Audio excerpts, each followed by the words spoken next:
Hi guys, my name is Darius, Reckley. I'm 24 years old. I live in South Florida. I've been vegan for 8.5 years. The reason why I went vegan is actually because of diet, health-wise, mainly for the animals. I was actually vegetarian for about 6 years. And then once I went vegetarian, I was actually having a lot of health problems. I was having high cholesterol. My doctor was afraid of me getting diabetes. So I wanted to make a lifestyle change. And I slowly went vegan. It took me about a good full year to transform from vegetarian to vegan. It was very hard because it was a lot of transformation, taking things out of my diet, and it still is hard. But for the past 8.5 years, it's been great, and I love it. So you did this for health reasons, predominantly? Mainly for health reasons. I was worried about my health because, on my mom's side, a lot of cancer went through the family, and then my dad's side, lots of diabetes. My grandfather's diagnosed with diabetes type 2. My grandmother has diabetes type 1. And also my best friend I've known for my whole life, she actually just got diagnosed with diabetes type 2 as well. So I didn't want to follow their footsteps, so I wanted to make a change with my diet, my lifestyle. After I became vegan, I actually started into the gym, lifting for a little bit over 5 years, and then I got into bodybuilding back in 2020. So I've been vegan bodybuilding for the past 3-4 years. And now, why were you vegetarian originally? Well, I was vegetarian. My mom was the one who actually got that started for me. She was vegetarian for about 10 years prior to me turning vegan. And she didn't like us having a lot of steak in our diets and everything because my dad was super heavy about that because, my dad's from the islands. So, when you're Bahamian, Haitian, Jamaican, it's all about, eating lots of meats. And my mom was more about the health things. What you put into your body is basically like your body is your temple. So she wanted us to have a healthy lifestyle, so I just followed her footsteps. And you just took it to another level. Yeah, I took it to another level. Honestly, it's been hard. The transformation's been very tough. Like I said, 8.5 years being vegan and bodybuilding, it's very tough. Especially, like when I'm going out with friends or trying to figure out what I'm eating on a day-to-day basis, or even when I'm prepping for competition. Like currently I'm in off season and I'm bulking up right now. So, eating right now, I'm eating about 4 to 5 meals a day, about 2,000 calories plus a day. Proteins, you're about 150 to 200 a day. So doing that 7 days a week, lifting 6 days a week, year round, 365 days, eating clean. Now, is there much of an ethical component at all in this? I've always been an animal lover, of course. Being vegan taught me that, you have to care for the animals. You can't just do it because you want to do it or because you feel like it's the right thing to do. I do it for multiple reasons, one for the animals, one because I feel like it's the right thing to do, and 3, for the healthy lifestyle. And I feel like I tell everyone, what you put into your body, that's how you're gonna live for the rest of your life. So if you wanna make a difference, make an impact, you have to change the way you live, change the way you eat, change the way you diet, the way you train, what you put into your body, it takes a toll on your health. And I didn't wanna be a spitting image of my grandparents, so I wanted to change that.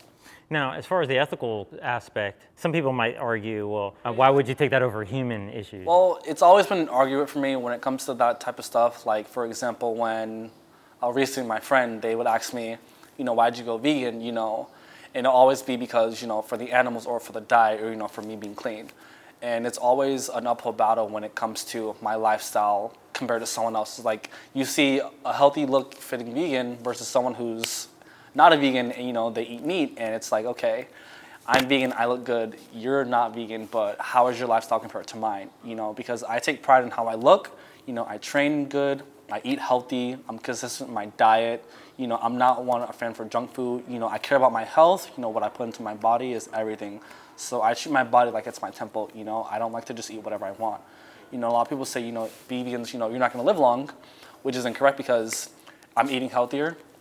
You think more clear, you have better looking skin, you live longer as well. So there's a lot of pros and cons about being vegan, but I always look at the positive side. When it comes to the animals, I've always been a sympathetic person where, even though animals aren't humans, they still have feelings, they still have hearts, and it's like, you're mistreating animals.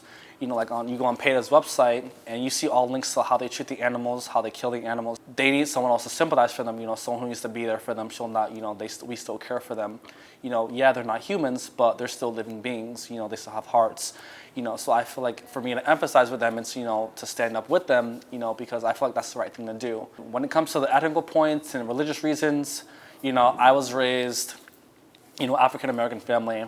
My family's always been one says, you have to eat meat because it's going to help you live longer. But when it comes to that, I feel like there is an argument to be made there because I feel like you don't have to eat meat to live longer. It just depends on how you eat, what you're eating, what you're putting into your body. You can eat meat all your life, and then, people that have colon cancer, regular cancer, high cholesterol, diabetes, whatever it is. Me, I've never had any health issues. So I always believe in, like I said, what you put into your body, it's going to determine how you live. Now, do you think it makes you maybe more compassionate to humans also? In a way, yes. I mean, I've had a lot of encounters with people who aren't vegan, who do actually respect my lifestyle because, in a way they understand it. It's not easy being vegan. I still get judged, bullied, misconcepted of, one, for my skin color, you're black, so black people, they shouldn't be vegan. Well, that's just dumb politics. It's like, no matter what kind of lifestyle you live, doesn't matter your color, your race, whatever it is, if I'm vegan or whatever lifestyle I'm choosing, it's because I believe in it. And, I have, details to back it up. So I've always been one to stand up for what I believe in. And, but being vegan, the lifestyle I live, it's very hard for me to explain to people because they don't understand from a viewpoint because they've never been through it. Could you be with somebody else who, in a relationship with somebody who isn't vegan? Yeah, actually, my current girlfriend, we were actually just having this conversation the other day. She's actually thinking of going vegan. She doesn't know too many people. And she's actually open to trying it out. So, I mean, she understands, why I do it, and she respects it, and, she's willing to go that route with me. So, I mean, it just depends on how you approach someone about it, make them understand why you did it, because it's like, my values aren't going to change. But if you widen your perception, then it's like, you don't want to be unbiased to bias, you want to have an open mind about it. What does a typical day of eating look like for you? So, typical day eating for me, I eat about 3 to 5 meals a day. So let's say, example, in the morning, I get up and let's say I'm going to work. I have a big bowl of protein oats, sliced banana, agave syrup, cinnamon, turbinado sugar, and some coconut shavings. Right there, that's about 25 grams of protein. My next meal, too, that would probably be like a protein chicken salad with some Beyond Meat vegan chicken. That's about 45 grams of protein. And then, some downtime, if I don't have time to eat, I'll have a protein shake. And then my last meal, before, after the gym, that'll probably be my biggest meal of the night. That meal will consist of probably, my carbs, which would be my white rice. My veggies would be broccoli or kale. And then my protein would be like, a Beyond plant-based burger or, another type of plant-based protein. So it sounds like you are no stranger to the mock meats. No, I mean, I've been doing this, like I said, I've been doing this for about eight years. So I've had a lot of practice of, to pick and choose what I eat, how much protein I consume, the kind of meals I have, to structure it out, what I'm going to eat on a day-to-day basis. And, it does get frustrating sometimes because it's like, what am I going to eat today? I'm eating the same thing every single day for the last, few years. So it's like, what can you change? So I always try to figure out, what's a new source of protein I can have, whether it's protein powder, whether it's veggies, beans, a new protein source. So I always try to change it up. Yeah. Could you get by without using the mock meats? Maybe using like legumes instead and grains? Typically I could, but the way I train, being vegan is already hard enough, but where you're going to the gym and you're doing bodybuilding, you have to eat double as much as protein, train twice as hard. If I'm doing bodybuilding, when I'm in my off season currently, I have to eat twice as much. So my protein intake at the moment, it's high, minimum 150 a day to 200, even 220. So if I'm not getting accurate protein, I can't perform the same way. I tell my friends and clients, your protein intake always varies by your body weight. So for example, I weigh 160 right now. So specifically, you're supposed to eat about 1.5 to 1.7 to 1.9 grams of protein per body weight. So let's say if I'm 160, my protein intake minimum should be at least 150 to 170. But I always try to up it more because the way I train, my body needs more protein to run smoothly.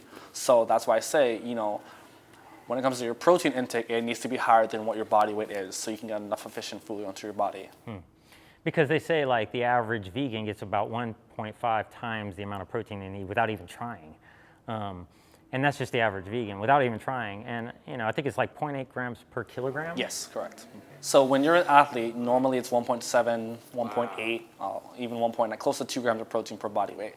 But the normal person that's not active, I want to say about 0.8 to 0.1. So you're not gonna have everyone eating the same amount of protein because it's different for everyone. So if you're non-active, you can get by with just about 1 gram of protein per body weight. When you're active, it's about 1.5 to 1.9 grams of protein. Cool. And what were you doing here today? And where are we at? I just want to check out, because like I said, I'm a local vegan. So, this is my first vegan expo. I want to see who I can meet, see what it's about, spread the love, respect it, support the people that are here, You know, it's very hard to have yourself living in a world where everyone that around you at the moment is not vegan. And, you know, when you have a family that's like that, it just wants you to get you closer to your goal. Now, do you have a quote you want to share? One quote I always tell everyone by my Instagram followers, my friends, my family, is when it comes to your lifestyle and getting what you want, I always tell people consistency matters, motivation matters. I don't look like this just by going to the gym. I keep it consistent, you know, and keeping consistent, you have to give yourself the motivation. If you don't have the motivation, you're not gonna have the consistency because you have to give it 50-50 for all of it. In order to live the lifestyle that you want, to get the body that you want, to eat clean, you have to have the motivation first. Once you have the motivation, that consistency follows. And when you have those two together, you know, you can make magic happen. And that's why I always tell everyone, you have to have consistency and motivation at all times, because once you fall off, it's very hard to get back up. And no matter how I'm feeling, the day I've had, what I'm going through, I always have those two things hand in hand. Do you do any intermittent fasting at all? I don't do any intermittent fasting. No, I probably would never do intermittent fasting. I already actually have a high metabolism. So, you know, me doing that, that'll just cause me to lose more calories that are super unnecessary for what I'm doing. When it comes to the cutting phase, because I've competed a few times before, the cutting phase is a little bit tricky because you're basically on a calorie deficit, which means you're eating more calories, but you're increasing your protein intake and you're increasing your training. Now, when it comes to your calorie deficit and being vegan, my metabolism is already super fast. So me, you know, doing my cardio twice a day, you know, 6 times a week, you know, eating my 5 meals a day, I'm already losing more calories, burning more calories. I'm losing muscle as well while trying to build muscle. So it's a 50-50. But if you don't know how to maintain that, then it's going to be very hard. A lot of people do intermittent fasting for health reasons, you know, to lose weight, to look good, to get toned up. You can't really compare that to basically cutting, because when you're cutting, it's a completely different lifestyle. Yeah, there was one guy I know from a long time ago. He was vegan and he was trying to cut for a bodybuilding competition, and he started introducing meat into his diet to achieve a certain look, and I don't really understand all that. Would you ever do that? I would never eat meat again. I say that because, one, when you're away for it for so long, you get used to not having it. Like for anything, whether it's food, you know, the gym, sex, whatever it is, you know, your body gets used to that. So for me, I'm fine. I love the way my life is. You know, I'm used to my lifestyle. You know, you do something enough, you know, you get used to it. It's a routine to you. So for me to eat meat again, it would probably never happen because I'm so used to this lifestyle that I would never go back. I wouldn't change a thing about it. And you said you have an Instagram and some followers. What's that handle on that? So my Instagram handle is going to be Fit Vegan King. I'm also on Facebook as well. I'm trying to grow my page right now, become a fitness influencer, get more into vlogging, meal prepping, fitness workout videos, get my subscribers up. You know, because I want people to know that, you know, you can still be vegan and reach your goals. You know, you just got to be consistent with yourself, believe in yourself, stay motivated, go to the gym, eat clean. You know, it's harder than it sounds, but you got to make that first step. What you're doing as a bodybuilder, how does this tie into veganism? So when it comes to vegan and you mix it with bodybuilding, vegan is basically just a lifestyle. It's what you eat. Bodybuilding is another lifestyle, but it's you building your body to basically into like a sculpture. Now, when you combine the two, vegan and bodybuilding, you're basically designing a beautiful physique for yourself while maintaining a clean, animal cruelty-free lifestyle. So when you put those two together, it's impossible to break the cycle after a while. So the way I tie it into, you know, I balance my meals, you know, making sure that I'm watching everything I eat while staying consistent, you know, lifting heavy things in the gym. You know, there's a quote that says, everyone wants to be a bodybuilder, but no one wants to lift heavy shit. And it's true. To be a bodybuilder, you have to lift heavy. You have to be consistent. You have to have the motivation. And most of these days, everyone's calling themselves a bodybuilder, but no one's willing to put in the work. Do you have any last minute words, encouraging words, or anything that we didn't cover that you want to get out there? One thing I will say to you guys is if any of you are struggling with a diet change or going to the gym or staying motivated or, you know, dealing with any mental illness, I always tell people, the gym will help. Staying consistent helps. Being hopeful helps. You know, I've had a lot of dark days where I've wanted to end my life because, you know, I thought I wasn't good enough. And then, you know, fitness saved me. You know, 5 years ago, if I didn't go to the gym, I probably wouldn't be here. But since I've been in the gym, I'm living healthier, I'm more happy, you know, I'm fit, my self-confidence is high, and it does get better. You have to surround yourself with people who want the same things that you want. Do you think part of the reason why people fail at this lifestyle is because of, you know, maybe they're not surrounding themselves with the support they need? You are who you hang around, believe it or not, because the people that's in my circle and in my life, the people that I meet, it's all about motivation, consistency, starting a business, you know, how is your lifestyle living, how's your mental, you know, what are we doing to help each other succeed, you know, it's all about the positivity, because if you're the one being positive all the time and the person that you're with or the people that you're hanging around with is the opposite, you know, they're gonna weigh you down. So what I do, you know, if I have to, I'll get rid of that negative energy, because, you know, the route I'm going, you know, I want to be successful, you know, maybe make it to the pro bodybuilding one day, you know, be a known vegan, you know, be a popular fitness influencer, you know, touch people's lives, you know, make a difference, make a change, because it's very hard these days, because everyone believes everything they see on social media. But for me, I'm not. I've always been an outcast, but I've always been one to stick to my word. Thanks again for your time. You're welcome. All right, cool.